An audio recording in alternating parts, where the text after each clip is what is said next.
Di Pelabuhan Acre, tahun 1189, kapal-kapal dari Eropa berlabuh dengan layar compang camping. Di antara para prajurit yang turun, seorang tabib muda dari Inggris yang ikut bersama rombongan Raja Richard I, yang dijuluki Hati Singa, Kaiser Jerman, Frederick Barbarossa, Raja Inggris, Richard, dan Raja Prancis, Philip II, bersumpah untuk merebut kembali kota suci.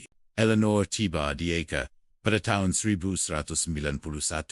Saat pengepungan kota itu sudah berlangsung 2 tahun, bau kematian dan luka bernanah menyengat hidungnya setiap hari. Ia bekerja di tenda medis menyahit luka, memberikan ramuan, dan kadang-kadang hanya memegang tangan prajurit yang sekarat. Pertempuran Arsuf pada tahun 1191 adalah kemenangan besar bagi Richard. Tapi Eleanor hanya melihat tumpukan mayat, baik Kristen maupun Muslim. Eleanor, yang kini berteman dekat dengan Yusuf, berdiri di bukit yang menghadap ke kota suci itu. "Kau pernah ke sana?"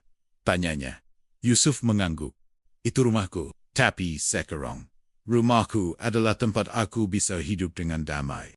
Eleanor memutuskan untuk kembali ke Inggris, membawa pelajaran bahwa perang, meski atas nama iman, seringkali hanya meninggalkan luka. Ia merawat seorang satria Inggris yang kehilangan kakinya. Dan di sisi lain, ia menyelamatkan nyawa seorang prajurit Ayubiah yang terluka parah. "Mengapa kau lakukan ini?" tanya prajurit itu. "Karena Tuhan tidak membedakan darah," jawab Eleanor. Eleanor bukan dokter biasa. Ia belajar ramuan dan pengobatan dari biarawati di biara York, tapi semangatnya membawanya ke tanah suci. "Jika pria bisa berperang demi Tuhan, aku bisa menyembuhkan demi Tuhan," katanya kepada kakaknya, Thomas. Sebelum berangkat, Perang Salib ketiga dimulai setelah kejatuhan Yerusalem ke tangan Salahuddin Ayyubi pada tahun ke-1187.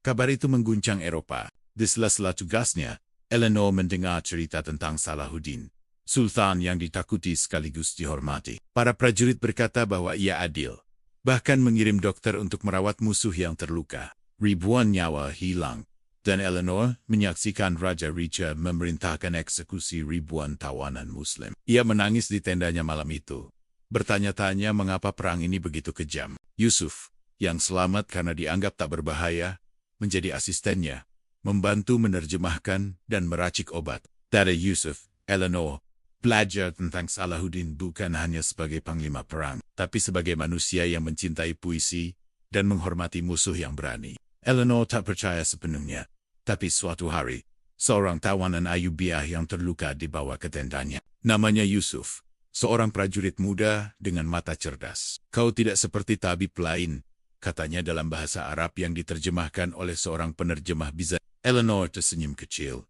"Dan kau tidak seperti musuh yang kuharapkan." Pengepungan Acre berakhir dengan kemenangan kaum Salib, tapi dengan harga mahal.